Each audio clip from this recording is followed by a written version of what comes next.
All right, it's this week in HOLLYWOKE. That's where we're doing the show from, guys, right here in Hollywood land, HOLLYWOKE. And we like to give you guys the firsthand account of what's going on here and what's the latest psyop in the entertainment industry and what actors, what performers are they using to fool us here into the next manufactured consent of the people here who think they are the progressive liberal people that are open and minded and all these things, but they've been behaving the exact opposite. And that's what, unfortunately, the woke culture has led to is total tribalism and exclusivity and total judgment on other people and living in a state of constant fear. Actually, that's kind of what Hollywood has turned to, and that's why we call it HOLLYWOKE. Okay, so this story is very concerning to us. We've been talking about the Zionist problem in Hollywood and the control of all of the agencies, right? Whether your talent agencies, whether it's CAA, controlled by the CIA. We actually call it CIAA.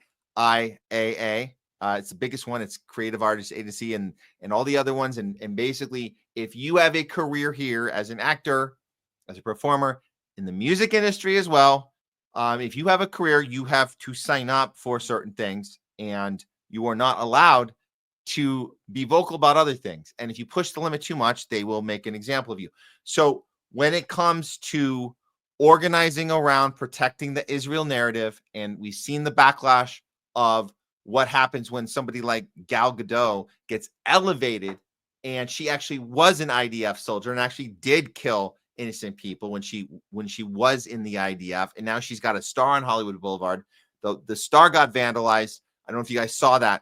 This isn't a story about her. We're actually kind of sick and tired of covering Gal Gadot. This is about the other celebrities here that all got together as instructed by their handlers to write a strongly worded letter about, guess what? Anti-Semitism, the biggest problem we have in this country. Well, let's see what they had to say in this letter and who signed on to write this message. This is from the rap Uzo Aduba, Julianna Margulies, Jerry O'Connell. These are just three. There's several more, but these are just the three they put in the headlines. They slam well-meaning celebrities, as they say, manipulated. That should be the one in the quotes. Manipulated by pro-Palestine rhetoric in open letter. Uzo Aduba, Julianna Margulies, Jerry O'Connell were among over 400 Hollywood professionals who signed a letter calling for the end of anti-Israel extremist rhetoric and the spread of misinformation following the Capitol Jewish Museum shooting in Washington, D.C. I'm sure they're going to get to the rap or the letter itself, or they're going to definitely report responsibly, right? Like, we're going to actually hear what misinformation they're talking about. Spoiler alert, they're actually not going to tell us what the misinformation is. You'll just have to take their word for it. Sounds a little like COVID. Sounds a little like, don't listen to what those people are saying. It's bad. We'll shut them up. What were they saying? Well, don't worry about what they were saying. It was bad. Okay. Well, let's see how they do that here. The letter, in part, denounced well-meaning celebrities and public figures who its signatories believe have been manipulated by misinformation by pro-Palestinian rhetoric. Hamas, Iran, and now this is from the actual letter. Hamas, Iran, and their allies and ideological sympathizers in the West have flooded the world with their hateful lies and anti-Semitic incitement since October 7th. Lies designed to demonize Israel, the Jewish people, and their supporters. Again, what are the lies? Please tell me. Tell me what the lies are so I'll know to look out for them. Isn't that what your job is to do? Okay, maybe they'll get to it on the next page. Let's see. The letter, which was released by nonprofit Creative Community for Peace, Creative Community for Peace, okay, on Wednesday, reads, some well-meaning celebrities and public figures have been manipulated. Oh, they've been manipulated. I guess they're referring to Susan Sarandon. I guess they're referring to Mark Ruffalo. They've been manipulated by this constant stream of misinformation. There's the word again. Wow, they just keep using the word, but I'm not seeing an example. Maybe we'll see it on the next page. Okay. Which they have also helped to amplify. Okay. What do you got? What more do you got for us? Okay. The letter came in response to a fatal May 21st shooting in DC, which led to the deaths of 2 Israeli embassy staffers. Of course, they failed to mention that Yaron and Sarah, neither of them were Jewish, but they leave that part out. I don't know if that's called misinformation or disinformation or malinformation, but we know that withholding information is a form of misinformation. That's how you spread lies, is you manipulate and cherry pick things and imply things which aren't there. So that's that. I just wanted to point that out. So they arrested the suspect, of course, Ellis Rodriguez. Of course, he stood there, put his hands up in the air, put his hands behind the back, managed to shout "Free Palestine," because yeah, exactly what the movement is not about. But okay, he confessed to the shooting. He's been charged with first-degree murder of foreign officials. Okay, I did it for Gaza. Of course, that's part of the PSYOP. That's part of the MK Ultra operation. This was obviously a false flag. But again, even if it wasn't, and we say the same thing to the Colorado situation, even if it wasn't a false flag, where is the mental illness evaluation of this? Where is that? Oh, okay. It's the movement. The movement just hates Jews, right? Free Palestine. Okay. Other figures. And here we go. Some of your favorite celebrities here. Mayim Balak. I think she was the one on that that nerdy show. What was that called? Yeah, she was on that nerdy show, the Big Bang. Sharon Osbourne. Ugh, well, that's obvious. Sharon Osbourne's the worst. Patricia Heaton, Sherry Lansing, Hiem Saban, Rebecca De Mornay. Oh, I remember her. Ben Silverman, and of course, Gal Gadot's partner in crime, loves to shoot babies, right? Shoot terrorists, because they're babies who are going to grow up to be terrorists. Deborah Messing, she loves to pose in those IDF pictures with her guns. I'm not saying Deborah Messing has killed anyone. I'm saying Gal Gadot has killed people because she actually was in the IDF. Anyways, of course, Deborah Messing signed. Balak says in a statement through the organization's release of the letter that the spreading and circulation of misinformation about the Jewish community is a case of history repeating itself. Of course, peddling lies about Jews has deadly consequences. For the past 2 years, public figures and influencers with millions of followers have consistently promoted fallacious and menacing anti-Israel propaganda masquerading as advocacy. Well, what is the? I really no. I'm serious. Like, I'm effing serious. What is the propaganda? I need to know so I know what to look for when they do it again. Why aren't you telling me what is so malicious? Please, like, I'm not kidding. Why are you putting a letter out and not telling me what is the thing that you're reporting on? You're not telling me. This stream of lies against the Jewish people and the Jewish ancestral homeland has now, unsurprisingly to anybody watching closely, turned deadly in the U.S. This moment requires public figures to use their platforms responsibly. I guess that means we're irresponsible for asking these questions, but okay, go on. We implore these individuals to lend their voices to those of moral clarity, peace, and tolerance instead of division, distortion, and delegitimization.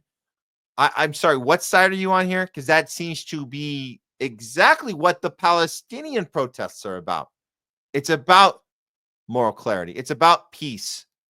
Tolerance in the sense that tolerate activism, tolerate free speech, tolerate anti-war messaging, tolerate getting in the streets with the signs, shouting at the top of your lungs to free Palestine, to not keep murdering babies on purpose, to defund, divest. That's what the college protests are. Divest in Israel. If we don't want our college money going to murdering babies instead of division. What is I don't see the division, but they think that they are standing against division by writing a shitty letter like this. Okay. Distortion. Again, we can't be any I've never seen a protest with things they want listed. These are their demands. I've never seen one spelled out so clearly before. So I don't know where the distortion is. Again, this was put together. Whoever is pulling the puppet strings, these are the celebrities that got in line, put their names on this letter. They keep using the same verbiage that we've grown to love, grown accustomed to, the same verbiage of misinformation, false, distortion, anti-Semitism, toxic, bigotry. So we hear this. This is the language they use, but they don't tell us what the example is. For the past 600 days, the anti-Israel movement. Well, it's anti-apartheid movement, anti-occupation movement, anti-genocide movement. If that's what you associate with Israel, then I guess it's anti-Israel. If that's what you feel and claim Israel to be, an apartheid state, an ethno state, an illegal occupation, a genocide state, if that is what you deem to be the purpose and the messaging and the mantra and the mission statement of Israel, then yes, I suppose it is an anti-Israel movement. And again, they go into the extremist rhetoric, demonize Israel or anyone who supports the country, toxic distortion, there's bigotry again, there's incitement. Given the power of social media, it's incumbent on entertainers and public figures. So entertainers, those who can spin the story well for us, those who are good at acting, it's incumbent on them to do the thing we need them to do, which is figure out a way to make this make sense. That's really the goal and the objective is please, Hollywood actors, HOLLYWOKE actors, please try and pretend and present and perform for us how we can make this make sense and keep our consent to continue murdering Palestinians and the Greater Israel Project of Israel expansion and domination in the Middle East with American money, with U.S. money. Keep figuring out how to do that. Make it make sense for us to get away with this. Okay. Without a course correction, we will only see more hate, more violence, and more innocent people targeted simply for being Jewish. Simply for being Jewish. Simply for being Jewish. Targeted hate, violence. Man, this makes me so effing angry. They're getting away with this here. These stupid idiot celebrities that are signing this 400. At the end of the letter, Creative Community for Peace signees called on their Hollywood peers to push back against extremist rhetoric. We call on our colleagues to reject this extremist rhetoric and the spread of misinformation. God, there it is again. How the hell, if you work at the Wrap and you're putting this garbage out, how can you say this is not journalism? You just repeated a word over and over and over. This is not journalism, the Wrap. This is not journalism. Misinformation, bigotry, extremist, hate. You haven't said anything other than you mentioned a PSYOP operation where one guy kills two Christians, puts his hands up, yells free Gaza, turns himself in, says, I did it for Gaza. And you don't even consider, forget the false flag. You don't even consider mental illness. Nobody's doing, that's not a thing. That's not how Free Palestine works. That's not how it works. That's not a thing. You know what it is a thing? Israelis in Israel, in Gaza, IDF, Mossad, AIPAC, U.S. money, U.S. weapons, murdering babies, murdering innocent people. They murder a Palestinian one every 6 minutes. Every 6 minutes.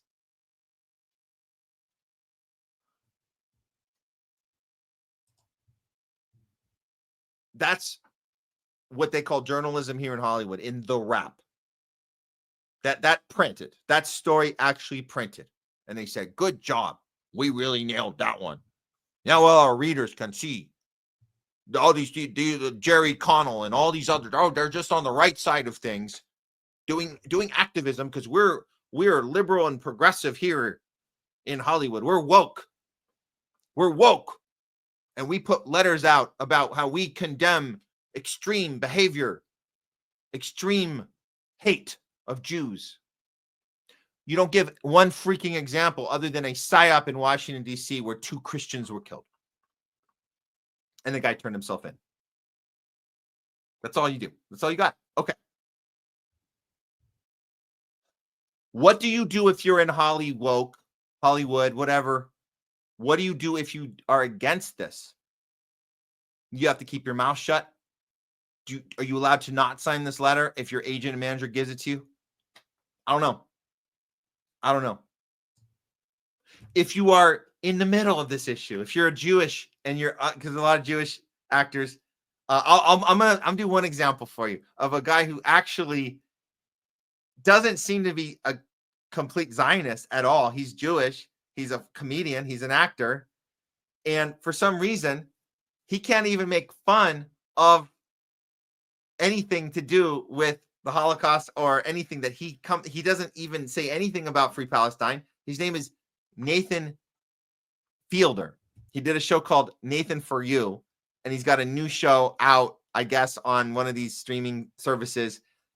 He had a problem way back with, not way back, just I think this was actually just a couple months ago. He had a problem on his Paramount Plus show. So I'm going to show you, first I'm going to show you his appearance on CNN, which just happened.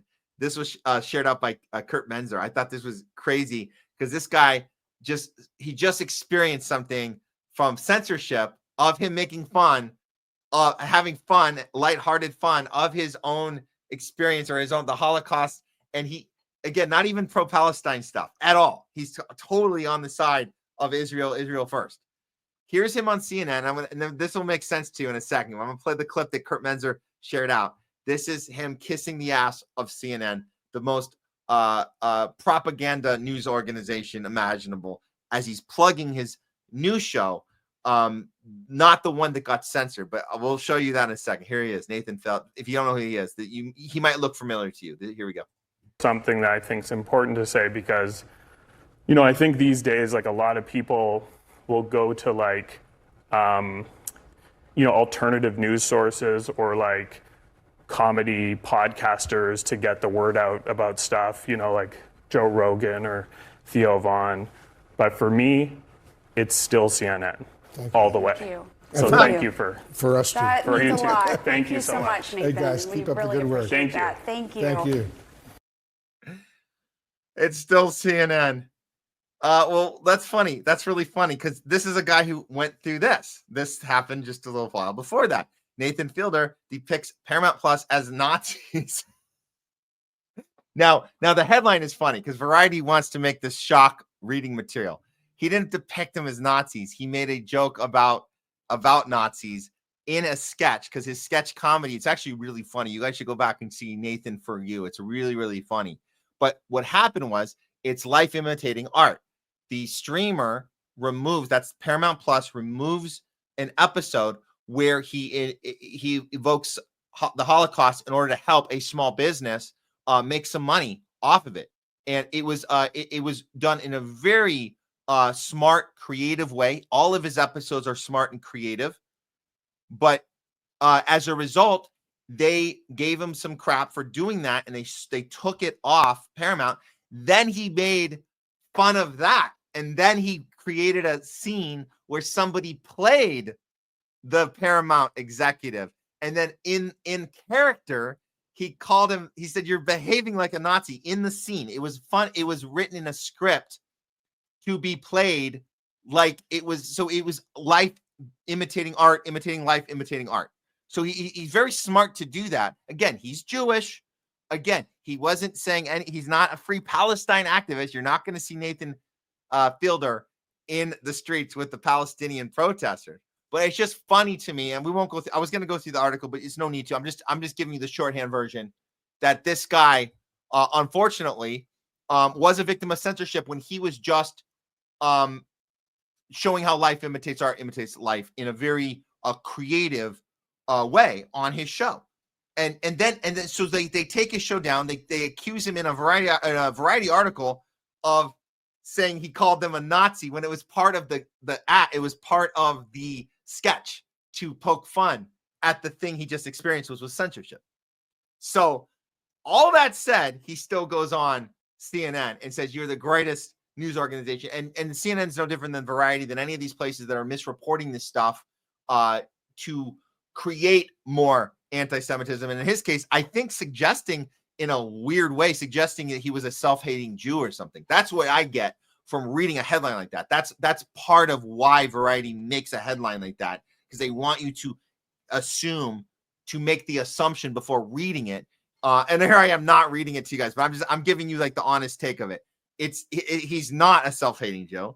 He's using comedy to make a point, and then they have to tell him he's calling Paramount Plus a Nazi when he's not. And then they make him go on CNN. He's got to be like, oh, he's got to plug his next show. And while he's plugging his next show, he's got to tell them they're the greatest news organization. I still trust CNN. You still trust CNN, Nathan. It's a sad state we live in, where even somebody who's not even protesting for Palestine and is a Jew, and he's getting punished. He's getting censored just for having fun in his own show.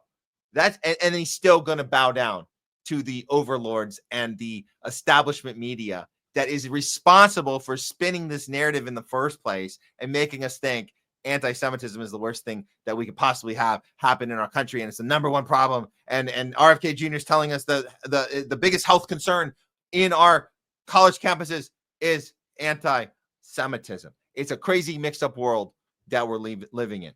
Okay, before I close out the HOLLYWOKE segment, I got one more to share with you. I'm going to put this one up on the thing and put it on mute here. Because I think it's copyrighted music. So I'm going to play this on mute. This is the other problem with HOLLYWOKE. We've been following this. AI taking over, everybody losing their jobs.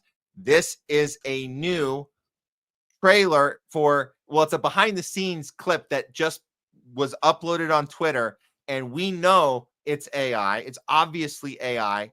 But the problem is it's really confusing the crap out of people, because none of this actually happened. It's pretending to be behind the scenes of Avengers, and it's creating scenes to make you think you're seeing something that's being produced for you, so you'll go buy a ticket for Avengers Doomsday. None of this is real, and it's scaring the crap out of Hollywood in general, as far as how the hell do we respond to this when a user at home can create this out of nothing, out of a program, and get it out there and make us think all these things are happening that aren't actually happening. It's quite wild. But watch this. If this exact video came out about Avengers, the previous Avengers, 5 years, I mean, let's say the first Avengers 1, like in 2012.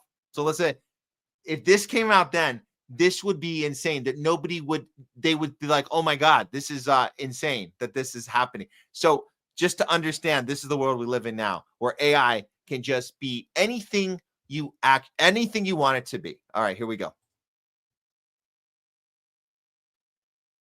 Again, none of this is real. Tobey Maguire with Robert Downey Jr. playing Dr. Doom.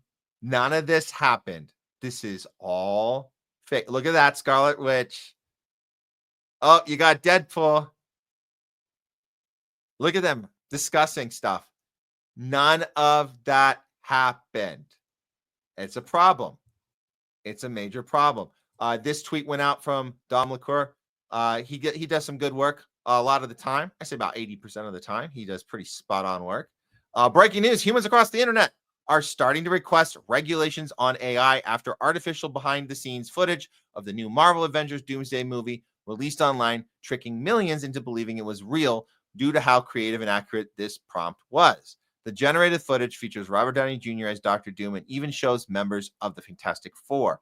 If this was released, he says this, if this was released 5 years ago, nobody would have known it was AI. So if for the previous Avengers, whatever, Endgame, I think #1 movie of all time or something, Avengers Endgame. Nobody would have known it was AI. So we are entering, as he says, as Dom says, we are entering a very dangerous time. I almost never leave opinion on my posts. This is something that truly terrifies me and keeps me up at night, as it should, because there is no answer for this. Thanks for that tweet there, Dom. And this is a very necessary and important commentary we need to have right now about our entertainment industry. If something like this can be going around, and the studios, they're perplexed. They don't know what to do. They usually control narratives. They usually tell you exactly what's going on. They control everything. But the AI is so out of control. They might not have thought about the fact that the people at home can do the same shit that they're doing. They don't need the $6 million budgets. I'm sorry, $600 million budgets. They don't need the $600 million budgets. They can do this shit for far less. If that's is that the world we're moving into? The studios actually should be scared. They actually can't hoard everything. They can fire everyone. They can get rid of the writers. They can get rid of the actors. They can get rid of the crew. They can get rid of the makeup and hair and food craft services. They can get rid of everything. But once the people themselves can start making the films themselves, what else what are you going to do for us? Disney? What are you going to do that we can't do? So maybe that's the silver lining here. That we can make our own Avengers movie. I mean, at this point, what's the damn difference? You're firing all the actors anyway. Tom Hanks said he can't wait to be used as AI when he's long dead. He said this. I can't wait to be in Forrest Gump 25. Well, he didn't say that, but that's what he's alluding to. I can't wait to be, Forrest Gump, or they'll make me into a little boy. I could be the little boy of Forrest Gump. They'll do a prequel. It'll be me, AI. Can't wait. So again, why would we need the studios if we can just do this with prompts? What do we need Disney for? What do we need Universal for? What do we need Sony for? What do we need Fox for? What do we need them for? So this power, you guys are playing with fire this whole time, this AI experiment, tricking actors into signing contracts that say we can use your likeness forever. That's what they did, by the way. They tricked us all into signing contracts. We can use your likeness forever. You can't do anything about it. You can't get residuals either. So you guys have been playing with fire because we're at the point now where something like this can be done at home. I mean, this is just a behind the scenes of prompt, but what about the movie itself? Why can't we have Dr. Doom and Deadpool, on a beach? Why can't we have the Fantastic Four and Spider-Man, or Deadpool kneeling down to Dr. Doom? Why can't we have this? So you guys, this is where we're headed. So we'll just have to fight back and do it ourselves. That might be the only answer at this point. So whether it's Zionism, whether it's AI, whether it's woke politics, the whole DEI takeover of all the movie sets, for whatever job is left, the DEI implementation of whatever jobs that are left that they haven't gotten rid of, this town is falling apart. Hollywood is heading into complete darkness and not relevant anymore. I guess it would be irrelevance, and that's where we're headed. And so that is this week in Hollywook.